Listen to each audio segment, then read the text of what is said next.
Hi everyone, thanks for coming. My name is Peter Kamiński. I'm a product manager at Magento. And one of the things I'm working on, I'm responsible for, is developer experience. So let me take 2 minutes out of your time to talk about that. We do understand that it's critical for the success of the platform and the platform adoption to make sure it's easy to work with Magento, it's easy to install Magento, it's easy to develop with Magento. So we're working on several things to address the pain points. One of the things we're working on is to make sure one-click installations work on a wide range of cloud providers. We got DigitalOcean running, and very recently we got GoDaddy Cloud running. And let me tell you, I think it's a game changer because for $10 a month, you can get a performant Magento installation with Varnish included, setup, configured, running. Something that was, I believe it wasn't possible previously with Magento 1. You can learn more about this during a session later today from Alan Kent. The session is called Magento 2 Performance Update. This might answer your other performance questions as well. We're also working on proposing developer workflows. We don't want to enforce anything on you, but we want to make sure new people coming to the Magento ecosystem will know how to start, how to easily go from developer box, IDE, up to production deployment, and be productive very quickly. So we're working on a couple other things as well, but I would like you to focus on something else today. Imagine is an amazing learning opportunity. We brought to this event more engineers than ever, so make sure to talk to them, to find them, to ask questions. You can learn a lot. If you have more general questions, you can come to me, you can come to one of my fellow product managers, ask us questions, we'll either answer or redirect you to the right person. And last but not least, please tell us your feedback. Tell us what's working, what's not working, what you would like to see improved to make sure you're productive. You can quickly start running Magento, you can quickly start working with Magento. So without further delay, let me introduce the one and only Anton Krill, Magento lead architect, talking about the basics of Magento 2 development.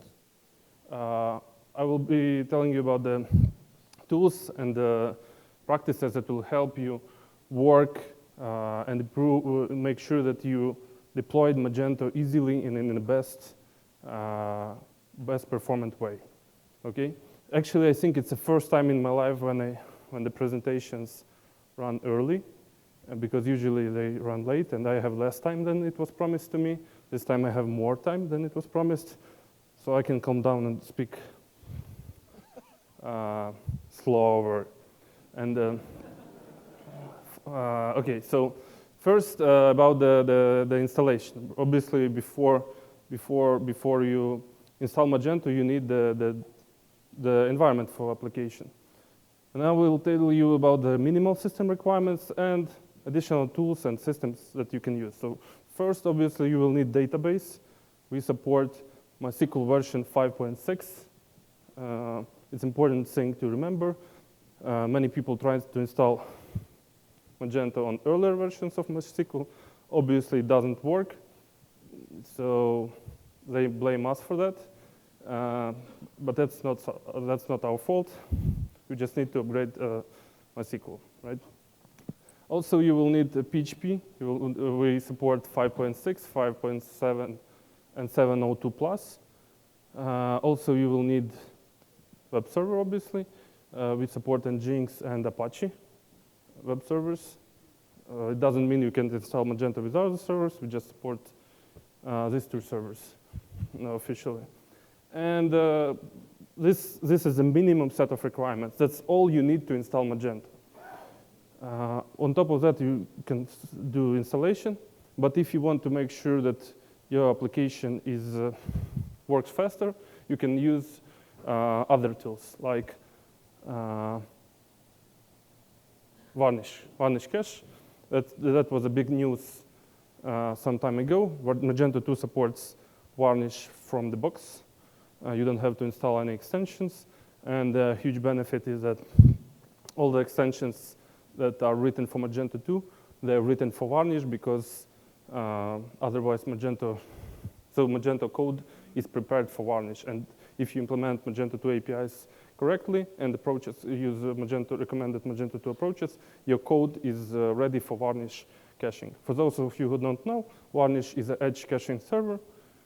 It's super fast, and Magento 2 obviously has built-in page cache, but we recommend using Varnish for production deployments. Okay.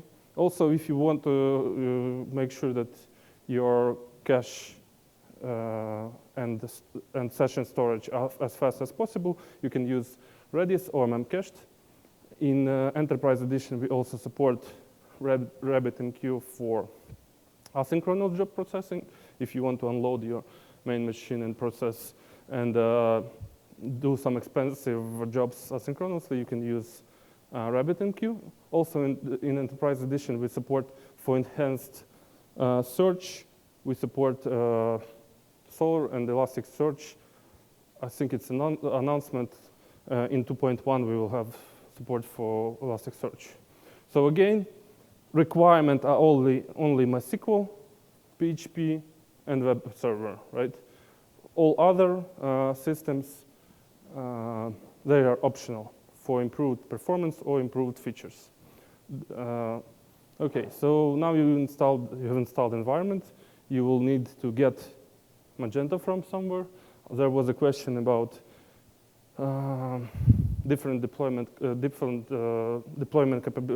scenarios of Magento. So here I will tell about them a bit more. So our main distribution channel is Composer. Composer, for those of you who don't know, is a package manager for PHP.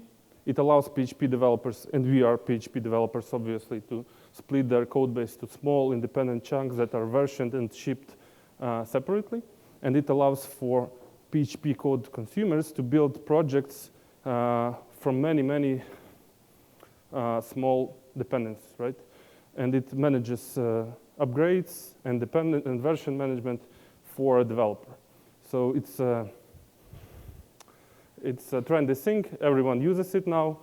We didn't have choice. We had to use Composer, but we like it, obviously.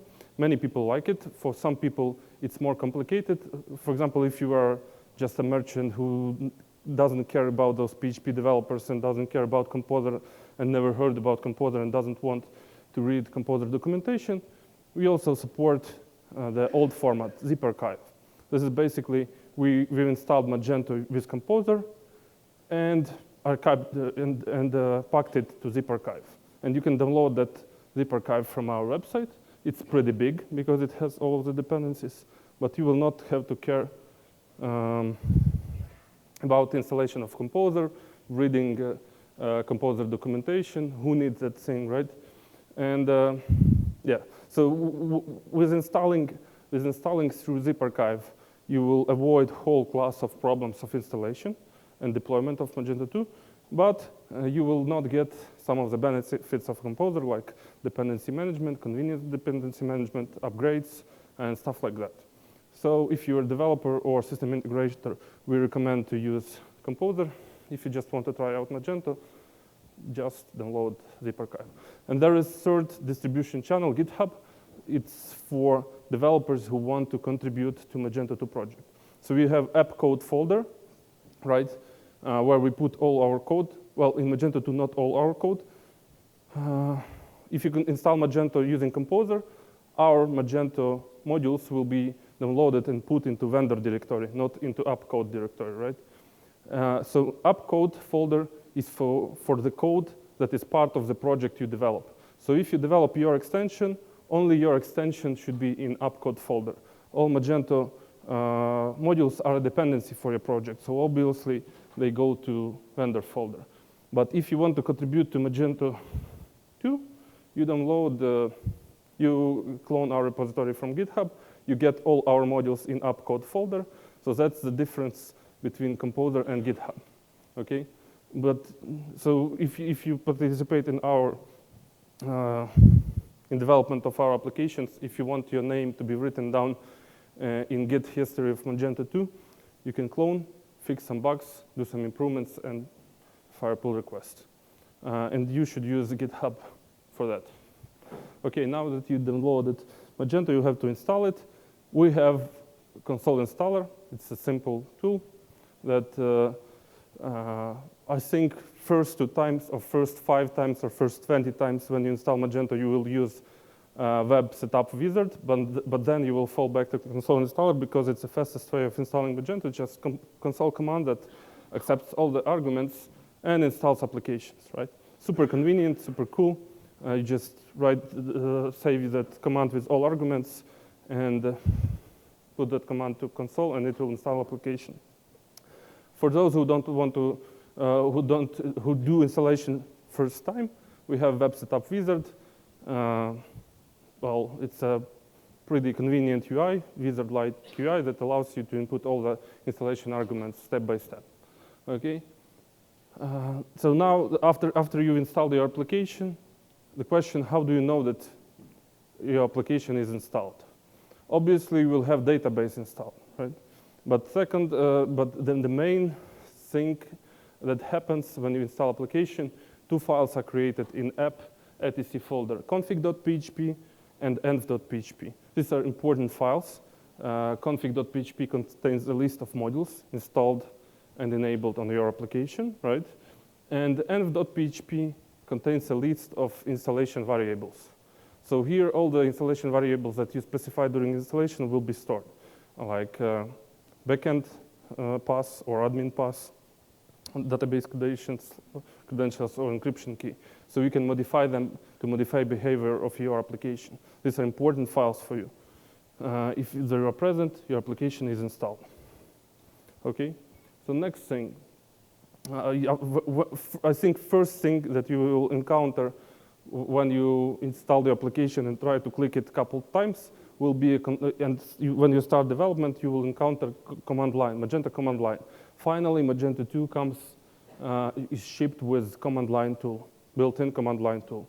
It has a list, pretty extensive list of commands that are required to perform different maintenance operations with Magento, like enable maintenance mode, create admin user, run indexation, or run compilation, or run static file materialization.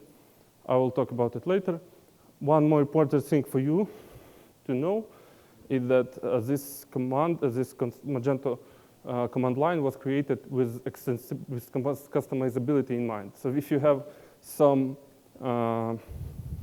commands that you often perform on your code, you just write your command implementing one of our interfaces, and you can use it on your own or distribute it for other developers to use. Okay, it's all of our developers use this console command pretty often. It's convenient, and we add new commands there constantly. Next, important thing that will help you work with Magento 2. So if you already tried to work with Magento 2, you know that we declarative project. So we use this interconnection between PHP code and XML declarations more actively. The benefit of that, there are lots of benefits of declarative approach. I talk about them on every Imagine conference. Today I will not spend a lot of time on that. Just remember that declarative way, many people don't like XML. XML is declaration. Declaration reduces conflicts between extensions, it has validation, and it allows framework to do more pre-processing of configuration than when you do imperative code like PHP. So in Magento 2, we use declarative configuration, XML configuration more actively. There are lots of benefits of that. One of the drawbacks is that navigation becomes more complicated, right? And the problem is that IDEs do not know about this Magento-specific navigation path in Magento 2 code. So there was a Magento 2 PHP Storm plugin created, but it's a community-driven effort By the way, it was created by one of the main developer there is one of our employees, Dima Koshnin. Dima, are you here? Here he is.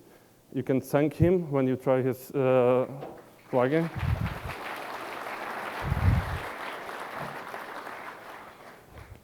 Okay, so it's a super cool plugin, super convenient. I use it myself. I recommend to use it.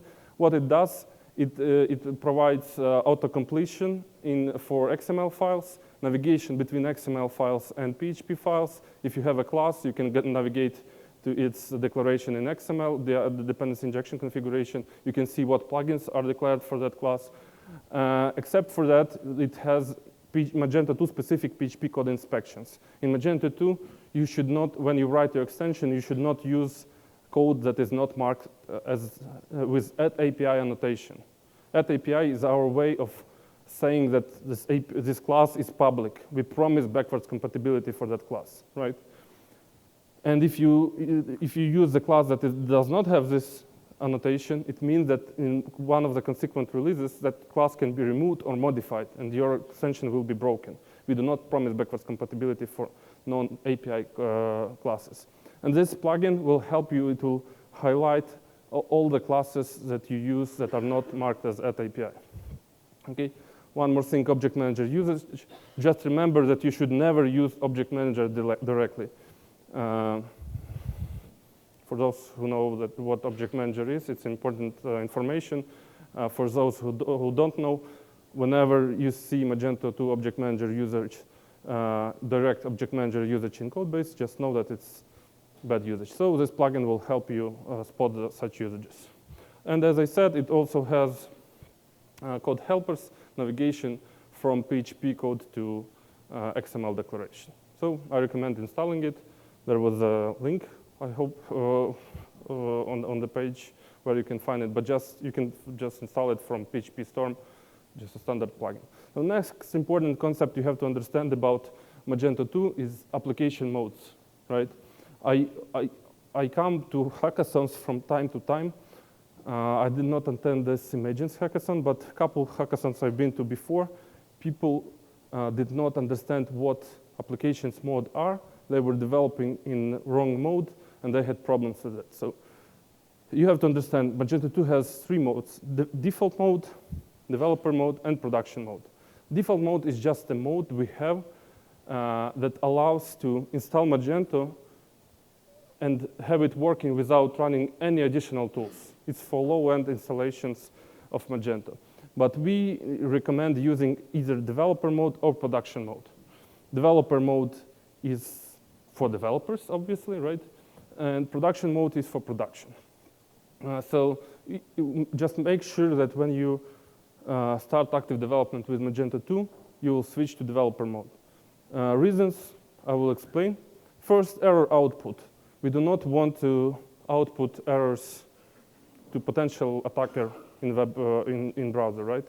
So we do not output errors whenever exception happens. We do not show that exception message in browser, in default mode, and in production mode. We only show that message in developer mode.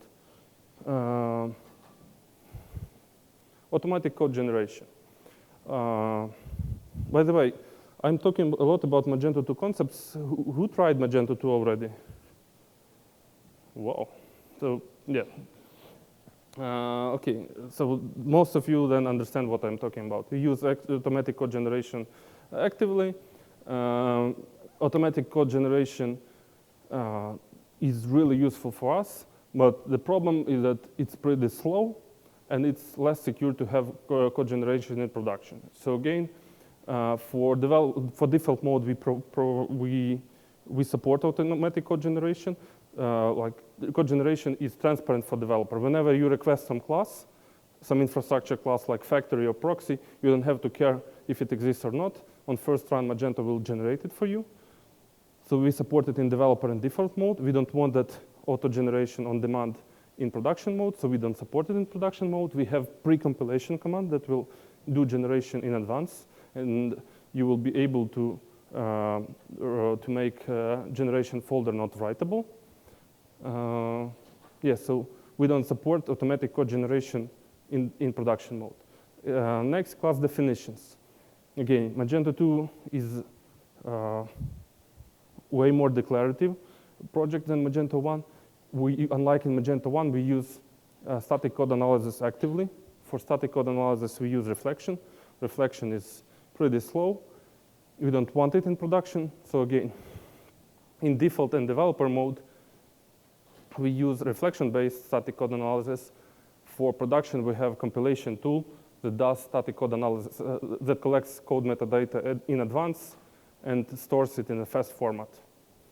Okay, I hope it's clear. Next, different static file materialization. We have a lot of static files in modules. If you have a Magento installation, before static file like image can be accessed by web browser, it should be published to pub folder, right? Copied from module folder to pub folder. We call it materialization. In the default and developer mode, we have it on demand because we don't want to make a developer run specific tools for default mode. So we have static code materialization on demand in these two modes. For production, we don't want it because it's a bit less secure and a bit less performant. So again, that's how production is different from these two modes. Also, we have page cache debugging info in developer mode. It's the same as error output. We don't want to provide the debugging info in production and default mode. Config file validation, important thing.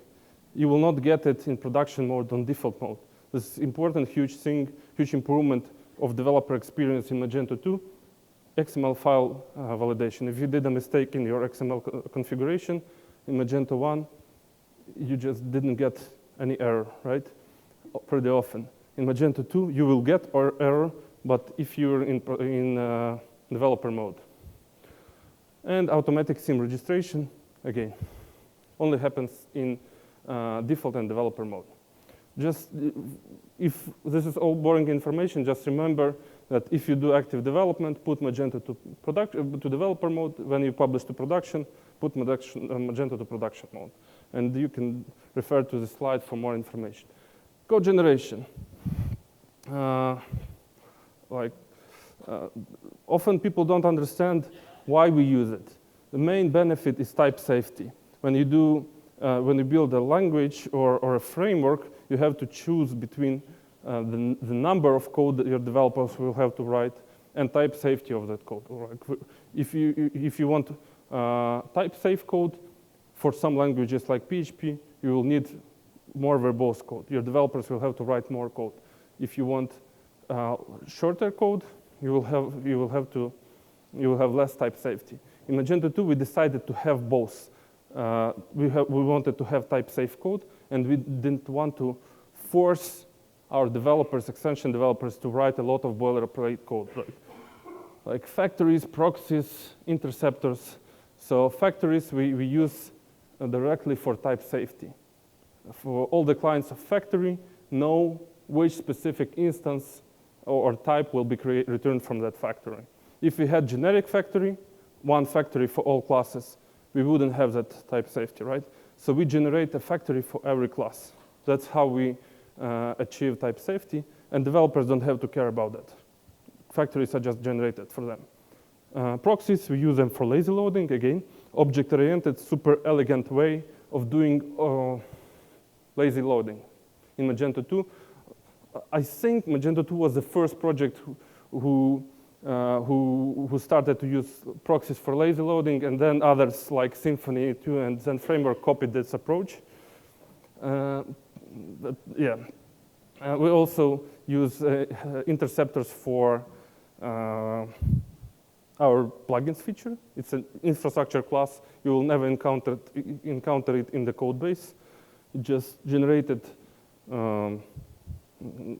deep in our var generation folder.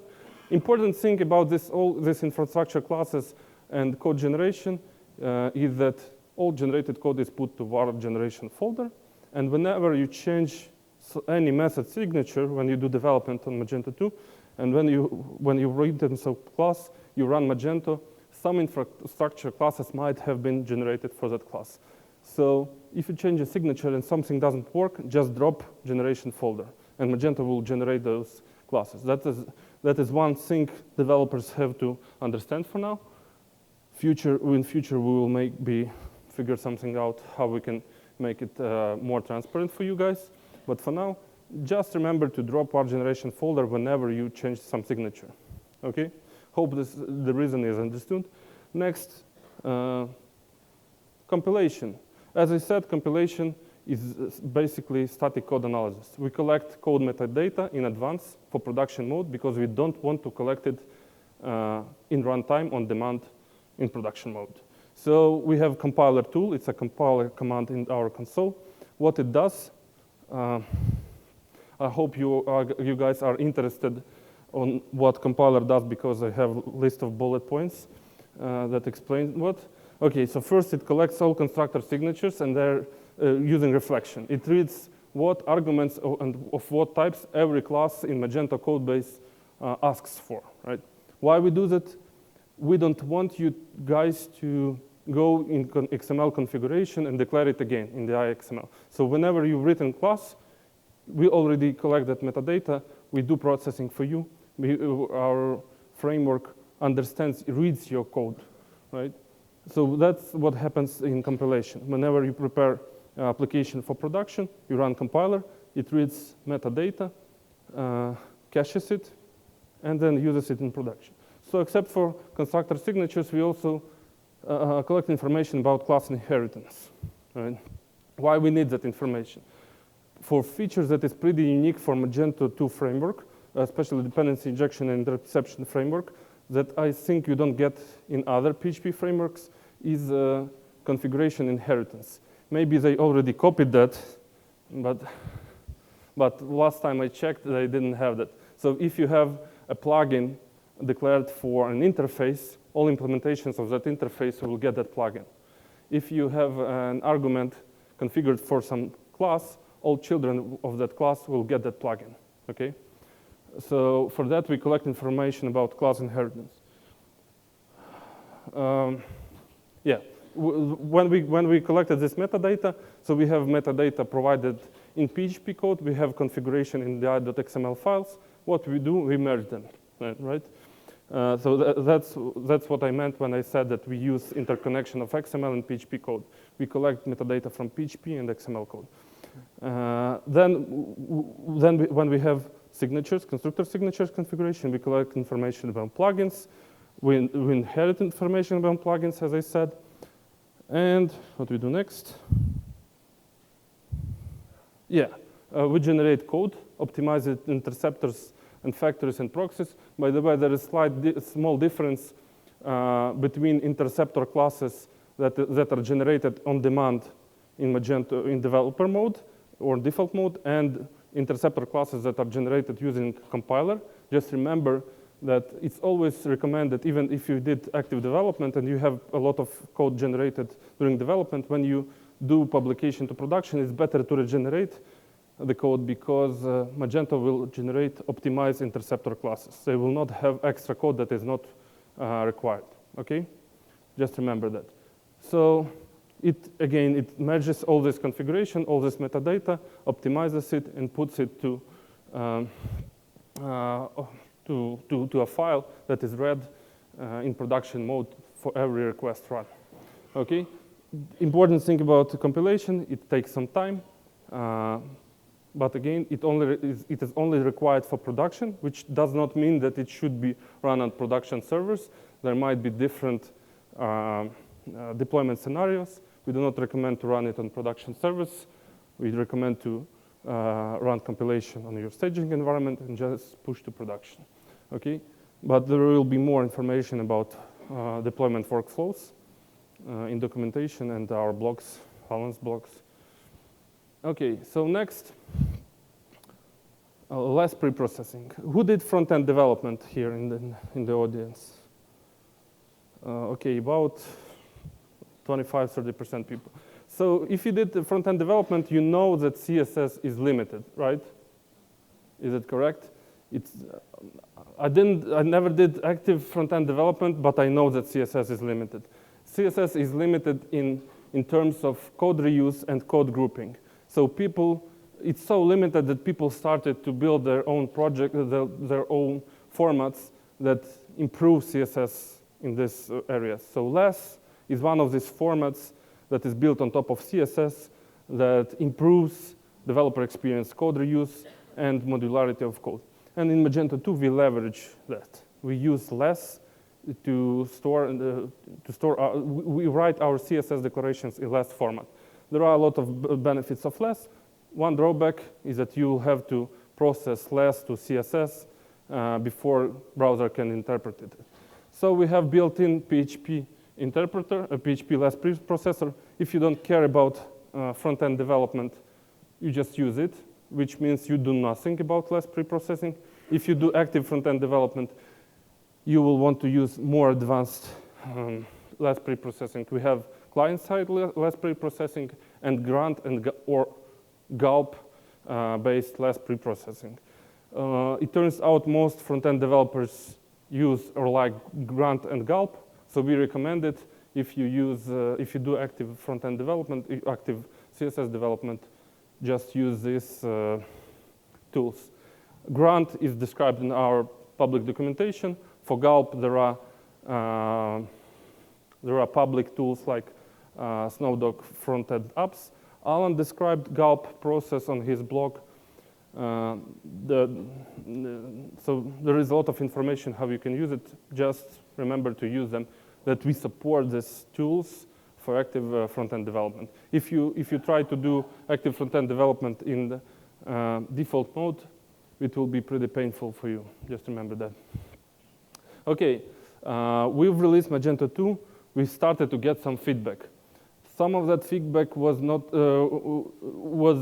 the people encounter problems, lots of standard problems during Magento installation. As I said, you can avoid one class of installation problems if you download Magento with zip archive, not installing Composer. But there are also list of standard issues that people encounter, some standard mistakes people do. So I wanted to highlight some standard steps you should do to make sure it's easier for you to install and easy to troubleshoot errors. So first, do not install on localhost. There are problems with cookies. People often do this mistake, install on localhost. Magento doesn't work for them, and then they spend half an hour to figure out that there are problems with cookies. It's not Magento specific. It's all applications. It's a problem for all applications. Next, make sure you're in developer mode. I talked a lot about developer mode. Use developer mode if you do development, active development. Enable error reporting. So developer mode will report Magento specific errors. Your PHP also might encounter some problems if they are not shown in your if they are not configured to be shown in your PHP ini, you will not see them, only in some logs. Next, if you see UI is frozen, like you see some blocks, but buttons are not clicked, you cannot click buttons, it's probable that some JavaScript exception happened. Magento 2 uses JavaScript way more actively than Magento 1. We built rich applications here and there. So if you see that the browser doesn't work, then either JavaScript exception happened or some file didn't download. So you can troubleshoot it in browser console. Start to use browser console actively if you did not use it. In Magento 2, you will have to use it more actively. If some error happened also, if something doesn't work, please also check logs in var log folder and PHP error logs. And important thing, we're thinking on how our developers can avoid whole this class of deployment, installation, mistakes, errors between dependencies between different versions of MySQL, PHP, PHP extensions. Many of these problems occur because there are so many varieties of environments. So we have, again, community-driven effort. One of our developers, Alex, I don't think he's here, Alex Palarouche created Vagrant Box for Magento 2. We get pretty good feedback on it. You can download Vagrant is a tool for developers, and not only for developers, that allows to install all environment with all dependencies with one command. Well, more than one command. If you don't have it installed, you first have to install Vagrant, obviously. But when you spend 2 days and install Vagrant, you'll be able to install Magento in 30 seconds. That was a joke. Usually people tend to install Vagrant in less than 2 days. Okay, so let's please use this Vagrant box to avoid lots of problems with installations. One more thing, important thing, file system permissions. Who encountered that problem in Magento 2? That's what I expected. We will fix it.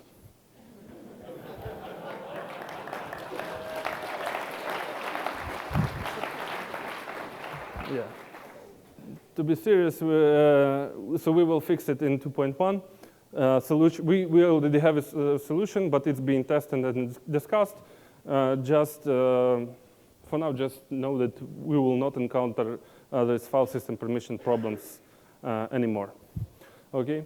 More information, you should go to developer documentation or public documentation. You should also go to public GitHub if you have some problems with the installation of Magento.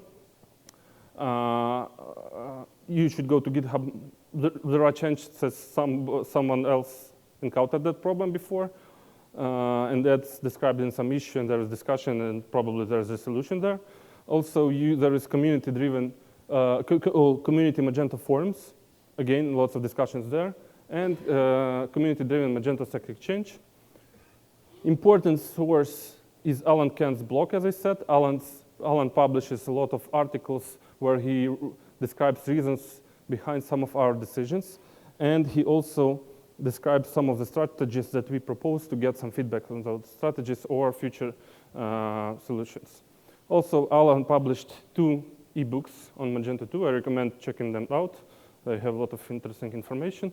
And next, samples. Developers always asked us for examples. So we created examples. We have code samples repository, and you can use those samples to see best practices and how we recommend to develop our code.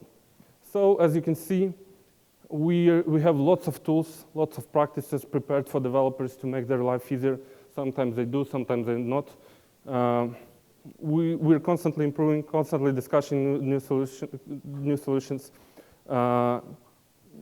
Some of the solutions, like some of the important solutions we did to avoid all of the problems with the Magento 2 deployment, you will be able to see on Barcamp that will happen on Friday.